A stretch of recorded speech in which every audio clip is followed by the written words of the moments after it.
नमस्कार, Ram Ram. Epstein files के बारे में आप सबने सुना होगा। जेफरी एप्स्टीन नाम का एक व्यक्ति था अमेरिका का, जो कि बहुत बड़ा फाइनेंसर था।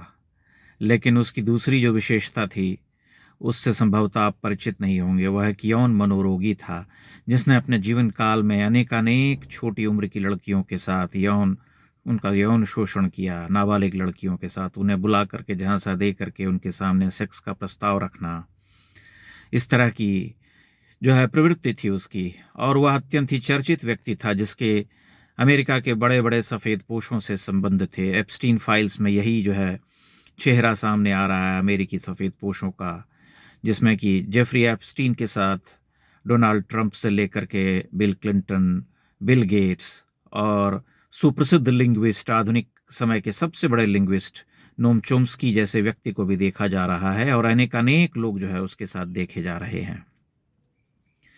लेकिन सबसे महत्वपूर्ण है बिल गेट्स का वो चेहरा, जिससे दुनिया अपरिचित है। लोग मानते हैं, भारत का एक बहुत बड़ा समाज, बहुत बड़ा समुदाय यह मानता है कि बिल गेट्स से बड़ा चैरिटी करने वाला व्यक्ति इस संसार में कोई नहीं इस समय। बिल गेट्स का उदाहरण दिया जाता है भारतीय समाज में कि देखो, अगर उद्योगपति हो तो बिल गेट्स जैसा, जो अपने जीवन में सब कुछ दान कर देता है, सब कुछ लुटा देता है, इतने पैसे कमाता है अरबों खरबों, लेकिन उसे अपनी संपत्ति का कोई लोभ नहीं, कोई लालच नहीं। बिल गेट्स ने 2010 में टेड टॉक्स में बातचीत करते हुए कहा था कि इस समय दुनिया की आबादी 650 करोड़ है, यानी 6 अरब से अधिक है, और आने वाले वर्षों में वह जो है 9 अरब हो जाएगी आबादी। लेकिन हमें उस आबादी को कम करना होगा 10 से 15%। उसके लिए हमें वैक्सीन बनाने होंगे। ध्यान देने वाली बात है कि भला वह कौन सी वैक्सीन है जिससे किसी जनसंख्या को कम किया जा सके। वैक्सीन तो हमेशा जीवन रक्षण के लिए बनाई जाती है, हम सभी जानते हैं। उसी समय बिल गेट्स ने मेलिंडा फाउंडेशन के साथ वैक्सीन बनाए जाने का अभियान छेड़ा था, और पाथ नाम के एक एनजीओ को भारत में उस वैक्सीन का परीक्षण करने को भेजा था। ध्यान देने वाली बात है कि भारत को उस वैक्सीन का परीक्षण करने के लिए भारत का चुनाव किया गया। तत्कालीन सरकार ने बिल गेट्स की महानता के आगे नतमस्तक होकर के उन्हें परीक्षण का अधिकार दिया, और उस एनजीओ ने भारत में तेलंगाना और गुजरात के जनजातीय इलाकों में जो छोटी उम्र की लड़कियां थीं, 9 से 14 वर्ष के बीच की, उनके ऊपर उस वैक्सीन का परीक्षण किया, मानो वे लड़कियां नहीं कोई चूहे, बिल्ली, बंदर हों जिनके ऊपर वैक्सीन का परीक्षण किया जाता है।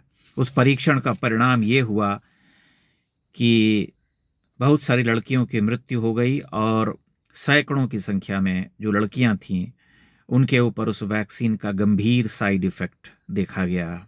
बहुत गंभीर बीमारियां जो है उनके शरीर में होने लगी।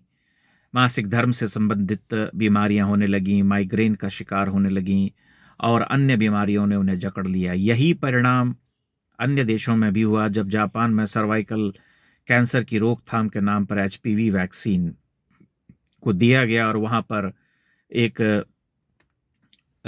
डॉक्टर ने क्लेम किया कि मनुष्य की जो मस्तिष्क की कोशिकाएं होती हैं उसके ऊपर इसका बुरा प्रभाव पड़ता है।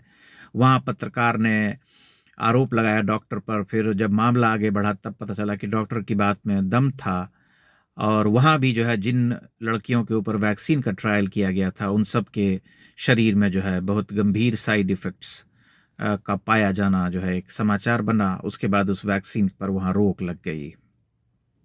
जिन जो प्रभावित लड़कियां थी उन्हें हर्जाना भी दिया गया, लेकिन भारत में तो उस समय कुछ भी ऐसा नहीं हुआ। ये बिल गेट्स का एक ऐसा चेहरा है जिसके बारे में लोग नहीं जानते हैं। बिल गेट्स को लोग मानते हैं कि अरे वह भारतीय समाज में महिलाओं की दुर्दशा पर अत्यंत व्यथित रहते हैं और उनके लिए काम करना चाहते हैं। लेकिन ये एक ऐसा चेहरा है जिसका सामने आना अत्यंत आवश्यक है, कि जो हम सलोना रूप देखते हैं, जो हम यह समझते हैं कि चैरिटी करने वाला मनुष्य है, दानी है, उसके भीतर का रूप कितना विकृत है, कितना कुरूप है वह व्यक्ति अंदर से, जो कि एक समाज में, भारतीय समाज की जनजातीय लड़कियों और महिलाओं को वैक्सीन का ट्रायल करता है उनके ऊपर, और उसका यह ध्येय होता है कि लोग मरें तो मरें, इसी समाज के लोग मरें, ताकि जो है अमेरिकी और यूरोपियंस जो हैं ठीक से रह सकें। ये असली रूप है। इसी तरह का चेहरा इनका हमेशा रहा है। अनेक अनेक उद्योगपति जिन्हें हम बहुत आदर से देखते हैं और मानते हैं कि ये सभी जो हैं बड़े लोग हैं, बड़े दानी हैं, बहुत दान पुण्य करते हैं, भारतीय उद्योगपतियों को इनकी मिसाल देते हैं। लेकिन इनका असली रूप यही है कि ये सेक्स के मनोरोगी होते हैं, यौन रोगी होते हैं, यौन कुंठित, पीडोफीलिया से पीड़ित जिसे हम कहते हैं। ये सभी इसी तरह के होते हैं। इससे पहले आपको मैं बताऊं कि आज़ादी के बाद नेहरू ने एक इवेंजलिस्ट था जिसे वेरियर एल्विन नाम का व्यक्ति, जिसे उत्तर पूर्व में, नॉर्थ ईस्ट में काम करने के लिए भेजा था। वह नागालैंड में जाकर के रहने लगा और वहाँ पर उसके आने के बाद साधु संतों का जीना मुहाल हो गया। उस समय तक वहाँ पर ईसाई आबादी जो थी वह नगण्य थी, लेकिन उसके रहते रहते वह संख्या बढ़ने लगी और साधु संतों का जीना जो है वह नागालैंड में मुहाल हो गया। वह एक पीडोफाइल था जो छोटे बच्चियों के साथ सेक्स करने का रोगी होता है, मनोरोगी। इसी तरह के मनोरोगी हैं ये सभी लोग, और इन सब का चेहरा जो है धीरे धीरे सामने आ रहा है, इस संसार के सामने असली रूप खुल रहा है। कि जो चैरिटी करते हैं वह तो अपनी जगह है, क्योंकि उसे कहते हैं कि जो भीतर का जो पाप है उसे छुपाने के लिए एक दूसरा एक रूप ग्रहण करना होता है समाज के सामने, संसार को दिखाने के लिए। तो ये पश्चिम का वही रूप है जो दुनिया का उद्धारक अपने आप को बना करके प्रस्तुत करता है। लेकिन दुनिया की सारी समस्याएं जो हैं इनके ही यहाँ से निकली हुई हैं, चाहे वह पर्यावरण की हो, चाहे वैक्सीन की हो, चाहे जो हम एंटीबायोटिक्स जो भारत में गुलाम होता जा रहा है उन सब को बेचने का और एक तरह से पूरी दुनिया को आर्थिक रूप से गुलाम बना देने का जो कुचक्र है वो इनके ही द्वारा रचा जाता है। यही इनका असली रूप है, यही जो है इनका असली धर्म है, असली चरित्र है, जिसका सामने आना अत्यंत आवश्यक है। और एप्स्टीन फाइल्स से यह काम हो रहा है, इनके असली चेहरे जो हैं उजागर हो रहे हैं, चाहे वो बिल गेट्स के हों या नोम चोम्स्की जैसे व्यक्ति के हों या किसी अन्य राष्ट्रपति के हों, चाहे वो ट्रंप हो या क्लिंटन हो या कोई अन्य। अभी तो उसमें बहुत ही कम चित्र जो हैं जारी किए गए हैं। आने वाले समय में अन्य लोगों के, सफ़ेद पोश लोगों के चित्र जो हैं जारी होंगे। लेकिन आपके सामने एक उदाहरण बिल गेट्स का देना था कि जिनके बारे में लोगों को, भारतीय समाज में यह माना जाता है कि वे बहुत महान उद्योगपति हैं जिन्होंने अपने जीवन में सब कुछ दान पुण्य कर दिया।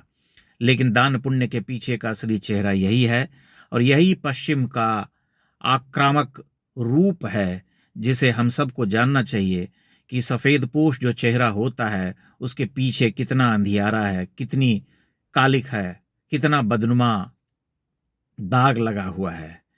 तो ये एक छोटी सी बात थी जो कि अत्यंत बड़ी बात है कि वैक्सीन बना करके दुनिया को जनसंख्या विस्फोट से रोकने की बात कहने वाला व्यक्ति मुख्यतः एक ऐसे समाज में, एक ऐसे देश को जो है टारगेट करता है जहाँ पर कि जनजातीय समाज की लड़कियों और महिलाओं को पर ट्रायल करके उनके मार डालने का या उन्हें जो है अन्य साइड इफ़ेक्ट से उनके शरीर में ग्रसित कर देने का यह षड्यंत्र था।